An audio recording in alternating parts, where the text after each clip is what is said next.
and you can see if there's if it's above the line, there's an extra copy, and if it's below the line, then there's a missing copy in the cell we're analysing. So these arrays have really come on leaps and bounds in the last few years.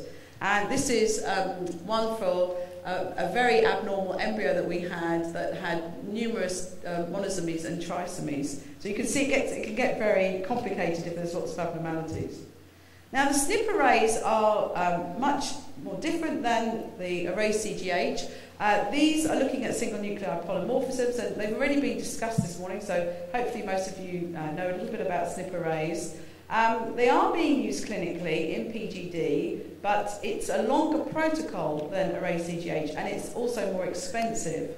And the trouble with these arrays is that they detect a lot, maybe too much. Certainly for PGD, as in prenatal, as in any use of these SNP arrays, there's information there that we don't understand. We've already discussed this morning copy number variants. Some of this information we don't understand. So we have to check for the parents' DNA and even sometimes the grandparents and see the patterns in the parents and the grandparents and see how these relate to what we're identifying in the embryo. Now, these SNP arrays will tell you a lot of information about genes that are not related to the disease the couple are carrying. So it will tell you about predisposition to all sorts of diseases and other abnormalities. So this is something that's still being discussed in the PGD and prenatal arena about exactly how we interpret these arrays and where we go on the ethical side.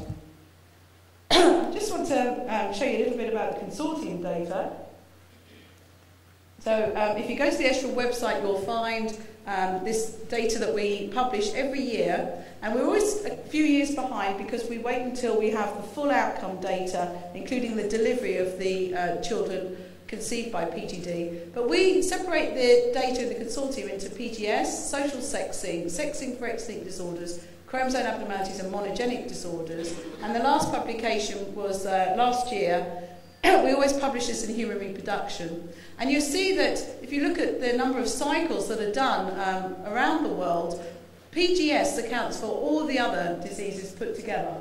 So some of us call all the other colours except the light blue real PGD or traditional PGD, and PGS is something that we still really need to show is a viable procedure, but it's hugely brought into the PGD market. So just to finish off the disadvantages and advantages of PGD. Now the couples have to go through IVF. If they're going through IVF anyway, then that's fine. But if they're fertile, they don't need to go through IVF. Going through PGD is quite a tall order for them. It's quite difficult for these patients to have to deal with this fertility treatment when they could get pregnant naturally. And it is obviously quite expensive, so there is a cost implication. We see patients where all the embryos are affected. We're doing something that's quite difficult. We're making the diagnosis from 1 or 2 cells. And I haven't mentioned it yet, but there have been misdiagnoses. We published a report a couple of years ago, it's Wilton et al. In Human Reproduction, where we went through the possible causes of misdiagnosis in PGD. But there are misdiagnoses, mainly caused by the fact that we're doing a diagnosis from just 1 or 2 cells, and there are the problems that I've outlined that can happen. And the success rate is lower than IVF, unfortunately, even for PGS. And people always say, why do you say this? And I say this because this is a very typical case, a very average case. We get 12 eggs, we get 10 fertilised, 8 of them were suitable for biopsy. This would be a cleavage stage biopsy. If it was blastocyst, it would be less than, it would probably be about 5 or 6. Of those, we got a result from 7. That's pretty average. It's sometimes 100%, but not always. Of those 7, 5 were abnormal and 2 were normal. So from the 12 eggs that we started with and the 10 embryos, we've now manipulated the embryo. We've drilled a hole in the embryo, we've removed some of its cells, and now we're not putting back the morphologically best embryo, we're putting the embryo back on its genetic ground rather than its morphology. And here we're just putting back 1 good embryo and 1 poor embryo. So I think you can see that that's obviously going to have some effect on the outcome of the treatment. So I said I'd come back to PGS, so just finishing off, there have now been 11 randomised controlled trials showing that PGS has no benefit. So after all these discussions and everyone was it really has been a nightmare for about 5 years with all the discussions about the usefulness of PGS. The trouble is that 10 of these randomised controlled trials use cleavage stage biopsy, and because of the mosaicism and the limitations of FISH, we feel that this is probably not the time to do the embryo biopsy. So everyone's saying now, okay, let's move to other stages. So as far as I'm aware, this is why I want to see Dr. Alani, majority of people now in PGD have stopped doing cleavage stage biopsy for PGS, and I don't think there's... I've heard of one person actually in Europe who is still doing a trial still on this, but the majority of clinics have moved towards other stages of biopsy. Now, there's the option of polar body biopsy, and since we're mainly concerned about maternal issues for advanced maternal age, this might be a sensible option, but there's also trophectoderm biopsy, and what people are now doing is using these arrays. So I wrote a position statement with the PGD consortium, which we published last year, and said that what we need now is randomised controlled trials using arrays and either polar body biopsy or trophectoderm biopsy. And what we really need in the IVF arena is evidence-based medicine. This is not the only example in IVF where we're bringing in technology that's not shown to be of any benefit to the patient. So we have to answer these questions. Is the method validated, and is it of benefit to the IVF patients? And this is the ESHRE PGS task force.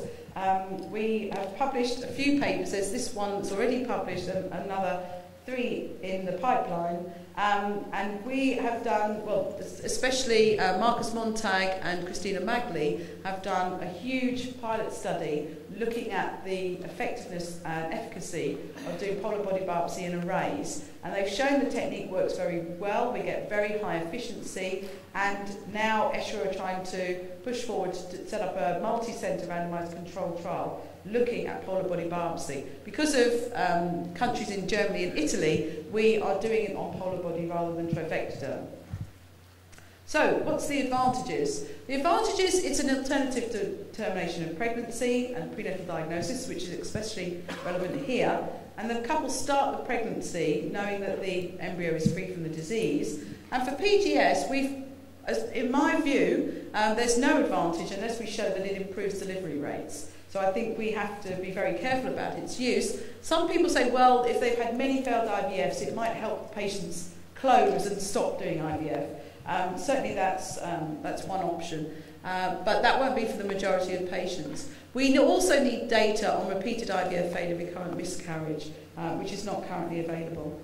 So just summarising everything I've said, where I think the future is, for PGD, the new technology will allow us to diagnose more disorders. We've got whole genome amplification, the SNP and array CGH, and blasters biopsy and vitrification, I think, is really going to be the future.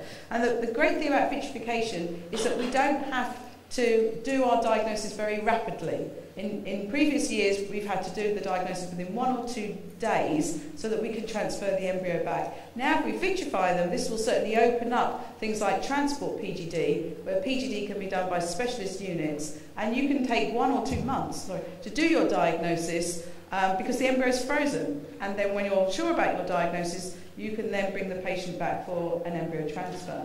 And I've said enough about PGS. We really need data to show that this technique is a viable option. And because you're obviously labs here that are developing and embracing this new technology, one thing I just wanted to mention, that accreditation is very huge now internationally, and this is something that I hope you're all embracing. For diagnostic procedures such as prenatal and PGD, we should follow the international standard 15189. And within ESHRE, we've been doing lots of work. I wrote a paper on how to get a PGD lab accredited, which we published last year. And our lab at UCL was, as far as I'm aware, the first standalone PGD lab that was accredited. We've been accredited 2 years now. It's a huge amount of work, but it's totally essential. So ESHRE are doing work with Eurogentest to help people with this accreditation process. And with hand in hand with accreditation, we have to have external quality assessment. And again, ESHRE, we've done this in collaboration with CEGMR and UK NICRAS. These are bodies that do external quality assessment in prenatal and antenatal. And these assessments really need to be done every year so that the staff within your unit know that how they've been trained to do these procedures is correct. And we're now developing external quality assessment for array CGH as well. SNP arrays will come, but not yet. That would be a headache. Just to finish on the ethical dilemmas, I know there's many issues here about social sexing, and I know there's there's regulations about when you can use PGD for social sexing, but I believe that if you're doing PGS and you're sexing the embryo, the couple, this is what I was told, the couple can then decide what sex of the embryo they want to transfer, which seemed very strange to me when I was told this. Why are there regulations to do social sexing by PGD if the couple come and ask for that? But if the couple say, oh, just do PGS, and then I want a girl or a boy, I don't understand why the rules don't apply. So maybe someone can enlighten me on that, because that's something I'm interested in. I haven't really mentioned tissue typing. That's a whole other lecture. And really, the SNP arrays are going to give us some real ethical problems. We will now be able to test for so many things, and I just wonder what's around the corner and how. I worry that we end up at a time where we go through IVF, we do a SNP array, decide which is going to be the healthiest embryo from that cohort, and that's the one that we transfer. And this is my team. Thanks to my team. We're a very female-oriented team. Unfortunately, it's slightly an old slide. So two of my students, one Aisha, who's going to give the next talk, and also Han Sultan are from Saudi.